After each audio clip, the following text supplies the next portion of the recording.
دلیل اور سند اللہ کے محبوب صلی اللہ علیہ وسلم کی تصدیق ہے. تم ان کے تصدیق پر تصدیق کیے جاؤ. اہل علم کے درمیان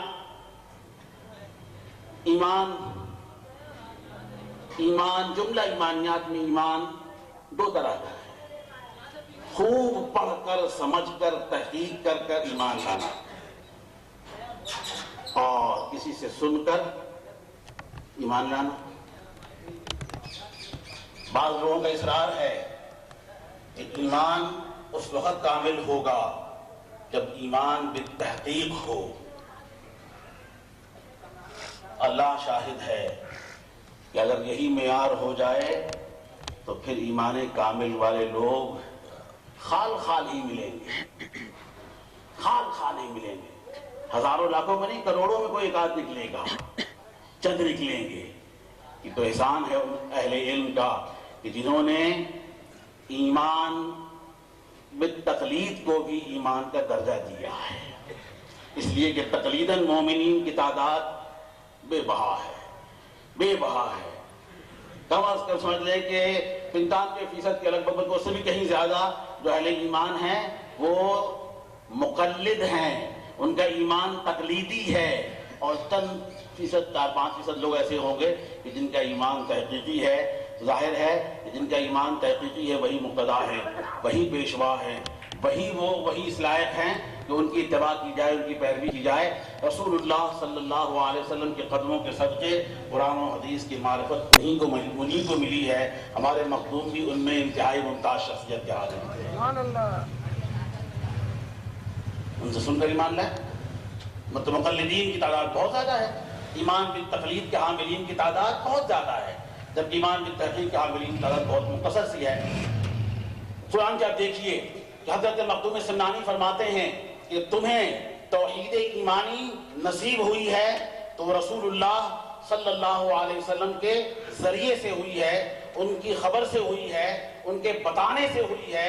وگرنہ حضور اکرم صلی اللہ علیہ وسلم سے پہلے جتنے بھی انبیاء و مرسلین تشریف لائے، ہر نبی نے آ کر لا الہ الا اللہ کا پیغام پہنچایا، اور اس پیغام کو لوگوں تک انہوں نے پہنچانے میں جتنی اپنی صلاحیتیں تھیں صرف کی، اس لیے کہ وہ اللہ کی طرف سے مکلف کیے گئے تھے کہ وہ لا الہ الا اللہ کا پیغام اللہ کے بندوں تک پہنچائیں. ہمارا ایمان ہے اس دنیا سے جتنے بھی انبیاء و مرسلین اللہ کا پیغام پہنچا کر گئے ہیں، ہر نبی کامیاب ہو کر گیا ہے، اگرچہ اس پر ایمان لانے والوں میں سے کوئی ایک بھی شامل نہ ہو. یعنی اس پر ایمان لانے والا کوئی ایک بھی نہ ہو. اس لیے ہم انبیاء سابقین کے حوالے پڑھتے ہیں تو اندازہ ہوتا ہے کہ صدیوں پر محیط اللہ کے دین کی تبلیغ کرنے کے بعد چند لوگ مسلمان ہوئے، چند لوگ ایمان لائے. بعض انبیاء ایسی بھی گزرے کہ جنہوں نے اپنی پوری زندگی جتنی اللہ نے مقدر کی تھی اللہ کے دین کی تبلیغ کرتے رہے اور کوئی ایک بھی مومن نہیں ہوا. لیکن یہ بات یاد رکھنا کہ اگر کوئی کسی نبی محترم کے ساری زندگی کی تبلیغ کے بعد اگر کوئی ایک شخص بھی مسلمان نہیں ہوا تو ہم ہرگز یہ نہیں کہہ سکتے معاذ اللہ ثم معاذ اللہ کہ وہ نبی ناکام ہوئے. ایسا ہرگز نہیں ہے. یہ نبی کی شان میں توہین ہے، تنقیص ہے، اور نبی کی شان میں توہین و تنقیص کرنے والا کبھی صاحب ایمان ہو نہیں سکتا، کبھی ایمان کی نور کو حاصل کر نہیں سکتا، کبھی ایمان و اسلام پہ قائم رہ نہیں سکتا. اس لیے جتنے بھی انبیاء و مرسلین اس دنیا میں آئے لا الہ الا اللہ کی تبلیغ کرتے رہے. ہر ایک نبی محترم، ہر نبی مرسل علیہ السلام کامیاب و کامران گئے ہیں.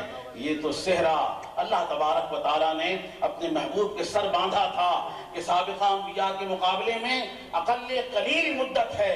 13 سالہ مکی زندگی، 10 سالہ مدنی زندگی، کل 23 سال کے اندر وہ انقلاب برپا کر کر گئے ہیں کہ آج بھی ان کا دین زندہ و جاوید ہے.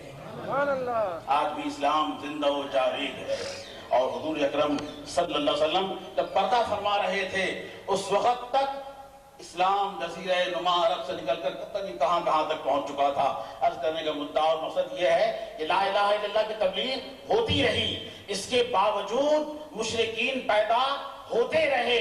ظاہر ہے کہ جب نبی محترم تبلیغ فرماتے، ان کے وعظ سے، ان کی تبلیغ سے، ان کے تقریر سے لوگ متاثر ہوتے، ان کے پاس جاتے، ایمان لے آتے، اتنی ہی تیزی کے ساتھ ابلیسی قوت بھی اپنی طاقت اور قوت کو استعمال میں لا کر لوگوں کو گمراہ کرتا، لوگوں کو گمراہی میں مبتلا کرتے چلے جاتے۔ نتیجہ یہ ہوتا کہ جب نبی محترم تشریف لے جاتے تو وہ جو چند لوگ گئے تھے اس کو وہ بھی پلٹ کر واپس آتے اور پھر سے مشرک ہو جاتے، شرک میں مبتلا